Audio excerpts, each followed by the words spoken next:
कर्नाटक में चुनाव मतलब लोकतंत्र का वो महापर्व जहां पर कर्नाटक के लोग ये सुनिश्चित करेंगे कि किसको वो सत्ता में बिठाएंगे और किसको विपक्ष की भूमिका निभाने के लिए मजबूर करेंगे।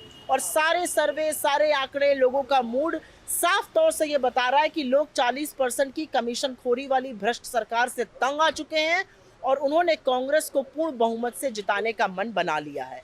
लेकिन अब चुनाव रैली है, चुनाव का मौसम गर्मा रहा है और भाजपा का शीर्ष नेतृत्व यहां पर आकर रैलियां कर रहा है। गृह मंत्री अमित शाह जी और योगी आदित्यनाथ जी जैसे लोग आए। गृह मंत्री अमित शाह जी ने कल कहा कि कर्नाटक के चुनाव का कोई मतलब नहीं है, कर्नाटक को मोदी जी के हाथों में सौंप दो। कर्नाटक कोई खिलौना है या कर्नाटक एक जीता जागता राज्य है जहां पर लोगों को हक है ये चुनने का कि उनकी सरकार कैसी होनी चाहिए, कैसे लोगों को वो सत्ता में देखना चाहते हैं। उसके बाद वो दो हाथ और आगे निकल गए। उन्होंने कहा कर्नाटक में अगर भाजपा हार गई तो दंगे होंगे। ये भाषा, ये शैली, ये धमकी गृह मंत्री की हो सकती है?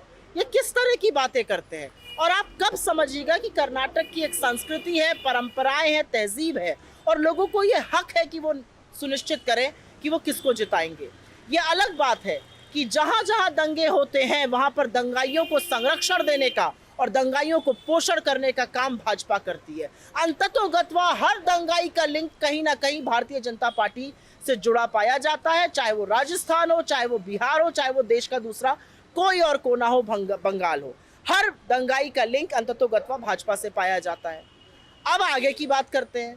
उनसे एक आगे स्क्रिप्ट लिखने आ गए योगी आदित्यनाथ जी, उत्तर प्रदेश के मुख्यमंत्री। वही घिसी पिटी स्क्रिप्ट, नफरत की, विभाजन की, डराने की, धमकाने की। वो तो दो हाथ आगे बढ़ गए।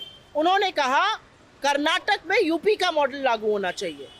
कर्नाटक एक जीता जागता राज्य है, ये गुरु बासवन्ना की भूमि है जहां पर प्रेम, सौहार्द, शांति की शिक्षा से लोग जीते हैं और ऐसे ही अपना जीवन यापन करते हैं।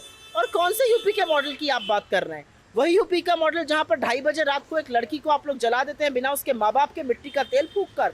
या वो यूपी का मॉडल जहां पर लखीमपुर में एक औरत का चीरहरण होता है। या वो यूपी का मॉडल जहां पर शाहजहांपुर में यौन शोषण होता है।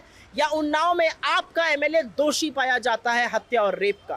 किस यूपी के मॉडल की आप बात कर रहे हैं? जहां पर थाने में घुसकर गुंडागर्दी होती है, सरेआम गोलियां चलती हैं, गाड़ियां पलट जाती हैं, निरंकुश पुलिस का जो मन में आता है वो करती है।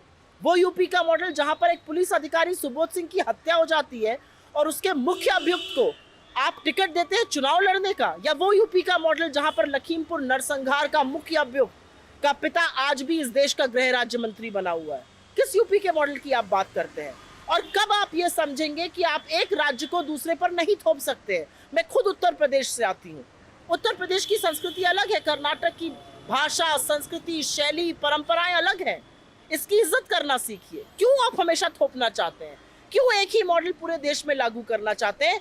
ये सवाल आज मैं नहीं, ये सवाल कर्नाटक के लोग अपनी अस्मिता, अपनी इज्जत, अपने सम्मान के बल पर पूछ रहे हैं आपसे कि क्यों यूपी का मॉडल यहाँ लागू होगा। अजीबोगरीब बातें हैं। असल बात यह है कि कर्नाटक में जो कांग्रेस की 4 बड़ी वादे हैं, जो हमने वादा किया निभाने का, वो लोगों को समझ में आ रहा है और उसी की बदौलत हम प्रचंड रूप से जीतेंगे। हमारा पहला वादा है 200 यूनिट बिजली फ्री देने का। हमारा दूसरा वादा है 3000 रुपए हर उस ग्रेजुएट को दिए जाए जो बेरोजगार है। हमारा तीसरा वादा है 2000 रुपए गृह लक्ष्मी योजना, हर औरत को जो हेड ऑफ द फैमिली है उसको 2000 रुपए दिए जाए। 500 रुपए का गैस सिलेंडर। और सबसे बड़ा वादा है 10 किलो चावल बीपीएल फैमिलीज को दिया जाएगा। आप इस पर चर्चा करिए ना, आप इस पर बात करिए, रोजगार पर बात करिए, महंगाई पर बात करिए, कर्नाटक की अस्मिता पर बात करिए।